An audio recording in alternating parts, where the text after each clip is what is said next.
Y allá vamos, para hablarles a ustedes de cosas que tienen que ver con la automoción, el mundo del motor, las competiciones, etcétera, etcétera. Y contamos para ello, como siempre, con don Julio González de motorgallego.com. Julio, buenos días. Hola Ignacio, ¿qué tal? Buenos días. Oye, tengo al otro lado del teléfono y quiero que arranques, después de que yo le diga hola, a un gran campeón gallego. Borja Sánchez, buenos días.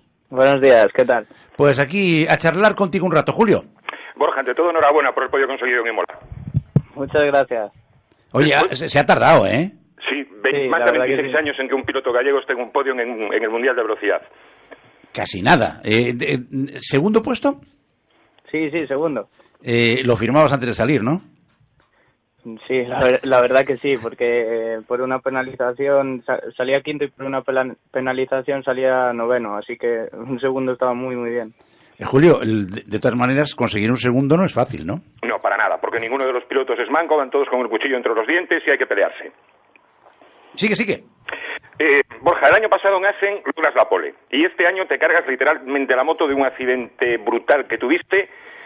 Dos preguntillas. ¿Cómo sucedió el accidente y cómo estás tú, claro? Bueno, pues desde que llegamos el fin de semana, Dorna nos empezó a bajar las revoluciones a la moto porque querían tener todas igualadas y bueno, y hubo quejas y entonces nos bajaron las revoluciones a todas las Kawasakis y las KTM. Y bueno, fue un poco lío todo porque no resultó eficaz, porque no funcionaba lo de bajarlas, entonces nos las dejaron subir en los libres. Y el día de la carrera nos las volvieron a mandar bajar. Y no teníamos claro el desarrollo, salimos con un desarrollo muy corto y cortaba a mitad de recta, iba muy al límite y al final me caí. Pero estás bien, ¿no? Sí, bueno, aún sigo con un poco de dolor en el tobillo porque no se me pasó, se me debió de quedar ahí un poco molesto y me dijeron que tardaría en recuperarse todo, pero nada, que no puedo hacer de todo. Pero no te rompiste nada, además, ¿no? No, nada, para caerme a 190. Sí, claro. Eso porque sois jóvenes y sois de goma. Claro, eso es lo que me dijeron todos. Caemos tú y yo a mucha menos velocidad, Ignacio, y nos rompemos por todos los lados. Bueno, nos desencajamos, no te quepa nada. Oye, ¿qué pasaba con Ana Carrasco? Que no había manera de seguirla, ¿eh? Bueno, pues la verdad que ellos encontraron una puesta a punto que ninguno de los otros 39 pilotos encontramos, así que, bueno, pues lo hizo muy bien, la verdad. Hay que darle la enhorabuena. No, sin duda, porque tú a los demás te lo pasaste, pero es que a ella era prácticamente imposible alcanzarla, ¿no? Sí, bueno, la verdad también es de todo el campeonato, creo que es de las primeras carreras que consigue escaparse un piloto, porque sin rebufos es muy difícil escaparse sin tener rebufos, así que... Bueno, pues felicitamos a Ana Carrasco y, por supuesto, felicitamos también a Borja Sánchez, que quedar de segundo después de 26 años, que lo había logrado López Mella, estar en un podium en una carrera del Mundial de Velocidad y lo consigues. Oye, por cierto, tu nueva escudería, ETG Racing, la Escuela Técnica de Girona, ¿cómo te encuentras en la escudería? ¿Qué tal va el trabajo y, sobre todo, cómo funcionan en la carrera? Pues me encuentro cómodo. Ellos son estudiantes de una escuela de mecánica y son estudiantes que vienen como a practicar en las carreras. Uh-huh. Pero se supone que ahí van los que más avanzados están. Sí. Entonces yo también les genero toda la información que puedo cuando salgo de pista y bueno, y entre todos vamos aprendiendo. Oye, y es importante la colaboración entre estos chavales que están aprendiendo y tú a la hora de mejorar el producto, ¿no? Sí, claro, hay que colaborar entre todos porque ellos también necesitan mucha información hay que mejorar y eso. Julio. Borja, ¿te ves con posibilidades de estar entre los tres primeros a lo largo de esta temporada o incluso optar al campeonato o subcampeonato? Sí, la verdad que sí, aún se puede optar a todo. Ahora con este segundo ya me coloqué quinto en la general y la verdad que no veo nada imposible, veo todo factible y bueno, a seguir mejorando en cada carrera y es eso. Oye, Julio, antes de despedir a Borja, que yo sé que tú tienes ganas de hacer un comentario sobre la cobertura. Sí, porque a nivel en este momento en Galicia tenemos dos pilotos que son punteros. Uno es Borja Sánchez y el otro es Jorge Prado, que es piloto de motocross, que también lo está ganando pues todo lo que está participando. Pero si te fijas, de Jorge se habla, de Jorge Prado se habla, y de Borja prácticamente no se comentó nada. Se comentó algo pues este fin de semana en las noticias, porque oye, subió al podium en Superbikes, pero se habla muchísimo más de Jorge, tiene más difusión mediática que Borja, que eso también es una gran desventaja, porque son dos pilotos jóvenes, dos pilotos buenísimos que van a lograr muchos triunfos para el motociclismo gallego, y que haya un poquito de discriminación así, pues oye, no es normal. Bueno, pero no es el caso de nuestra casa. No, nosotros no. Nosotros aquí no. Aquí además a Borja le traemos cuando él quiera venir, naturalmente, y por supuesto apoyar total y absolutamente a la gente que le está dedicando esfuerzo, trabajo, mucho sacrificio, porque esto no es nada fácil, para que, bueno, pues nuestra tierra sea más conocida por el mundo adelante. Así que, Borja Sánchez, enhorabuena y la mejor de las suertes para lo que viene, que va a ser duro igual, con toda seguridad. Pues muchísimas gracias. Un abrazo muy grande, Borja, que tengas un buen día. Igualmente, gracias. Julio, a ver. ¿Quieres que te diga una malicia? Dime, claro. Una malicia que se está rumoreando. Por favor, cuenta. Pues bueno, están encantados en Dorna. Estos son rumores, ¿eh? Sí. Porque Ana Carrasco en este momento, independientemente que es una piloto fantástica, que tiene un equipo fantástico, está de líder del Mundial de Superbikes. Ajá. Al estar una mujer, por primera vez en la historia del motociclismo mundial, de líder del campeonato, tiene más difusión y están encantados. Y algún rumor dice que la moto de Ana está un pelín más, ¿cómo te digo yo?, con un poquito más de fuerza. Ya. Rumores. Ya. Bueno.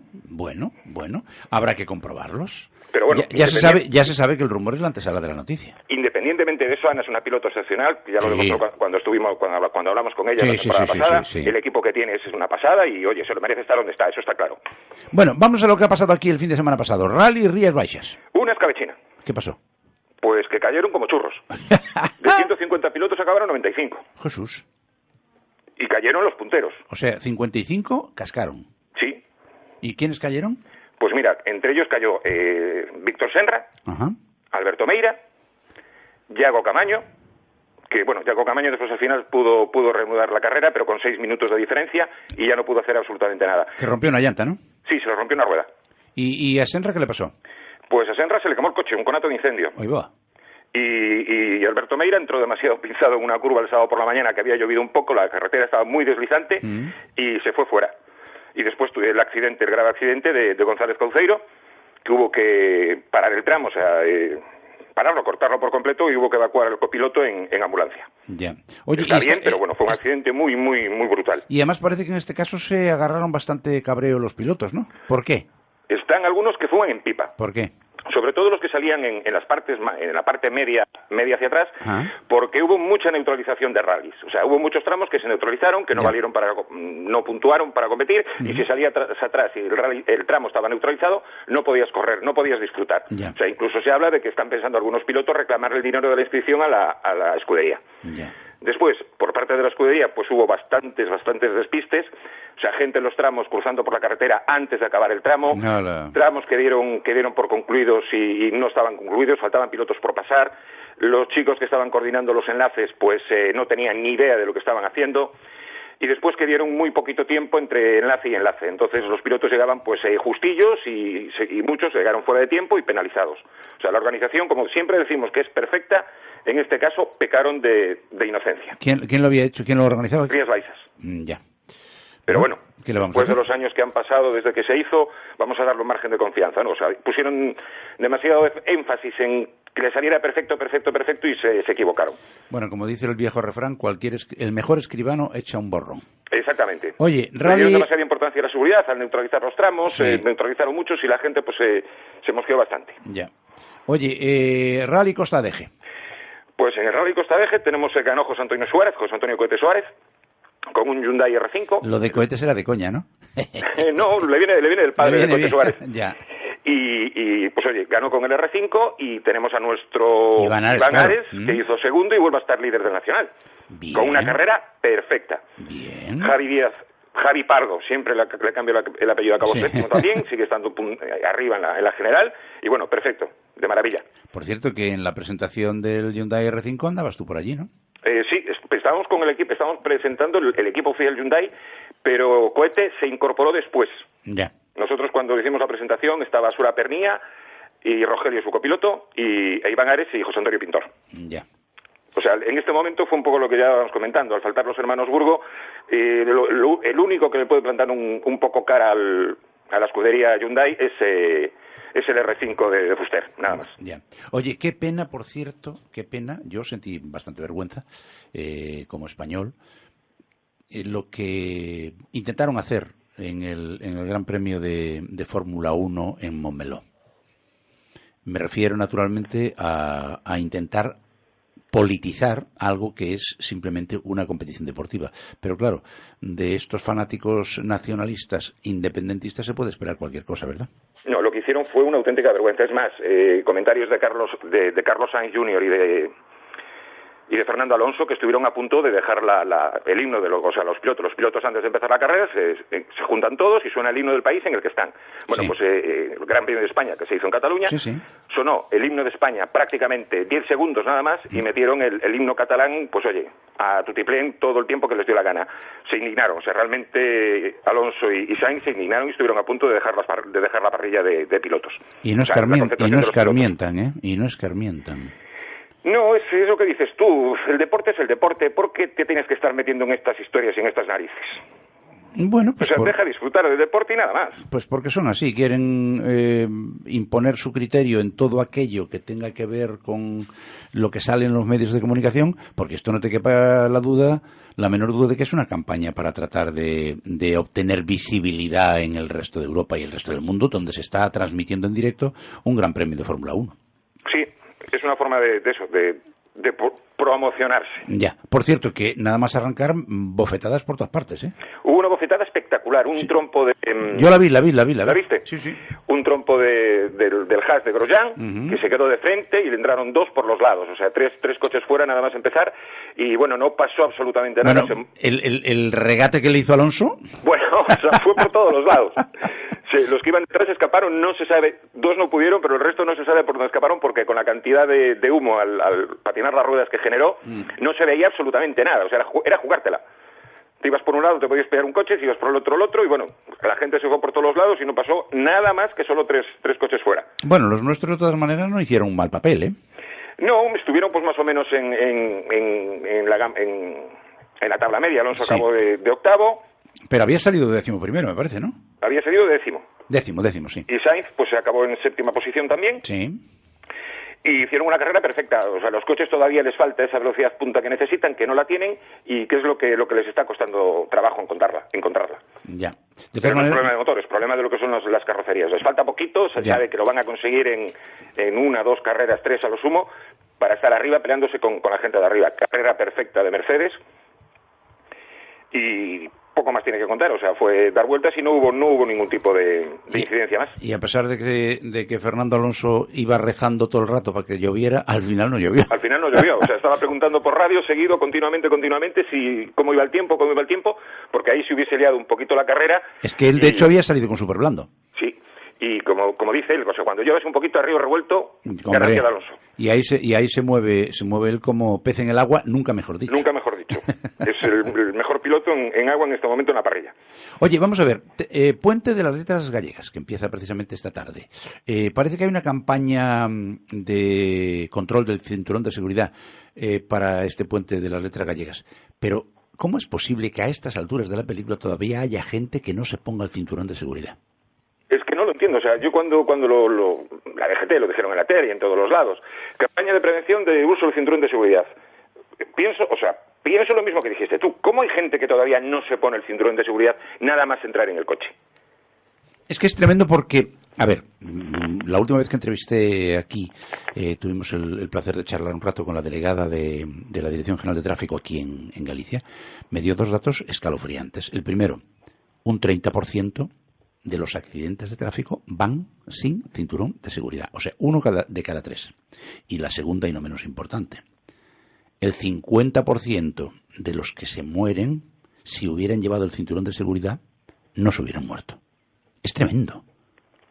Pero es que es eso, es que antes de meter la llave en el contacto, en el momento que te sientas, la inercia es poner el cinturón de seguridad. Y hay algo además que probablemente, a mí no me gusta imponer nada a nadie, pero desde luego yo tengo una sana costumbre.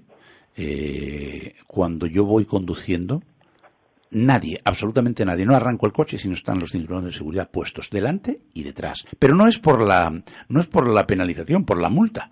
Es por la seguridad. Es por la seguridad, pero por la seguridad incluso la mía, porque si yo voy conduciendo y tengo un accidente y yo tengo el cinturón de seguridad puesto, pero el que va detrás de mí no, es como una piedra de unas cuantas toneladas que se me viene por detrás, y lo que a mí no me hubiera ocurrido si por llevar el cinturón de seguridad puesto me puede ocurrir porque no lo lleva el que está detrás.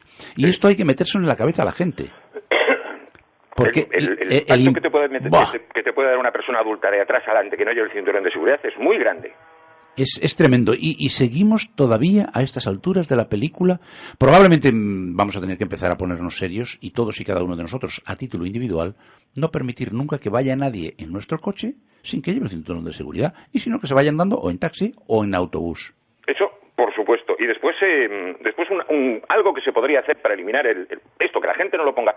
Pues que los coches vengan, que si no tienes el cinturón puesto... No arranca. No arranca. Claro. Metes la llave en el contacto. Si no tienes el cinturón puesto, que el coche no arranque. Sí, que se dejen de tonterías de decir que es que no, es que me siento incómodo, es que me aprieta mucho.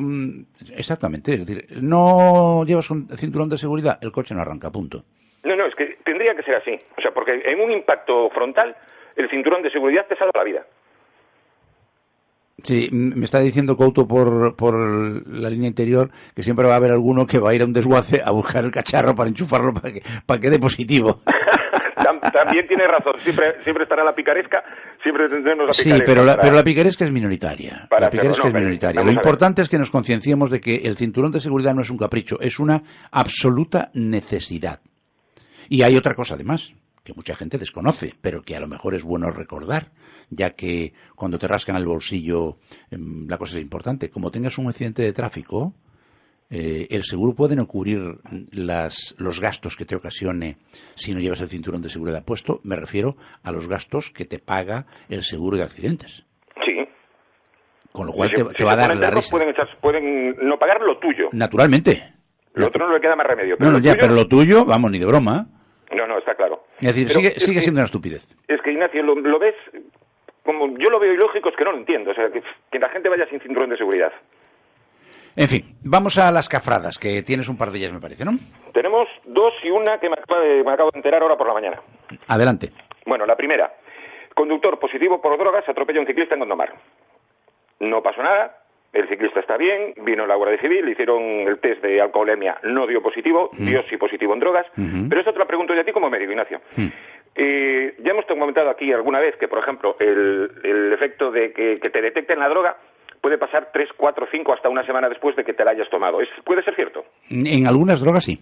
Es decir, depende de lo que te tomes, naturalmente. Tú te metes un pico de heroína en vena, y la heroína se va a disipar después de pasado su efecto, es decir, como si fuera un medicamento, se elimina de la sangre por varias vías. Las más importantes suelen ser habitualmente la orina, el hígado, y en el caso, por ejemplo, del alcohol, se elimina también por la respiración.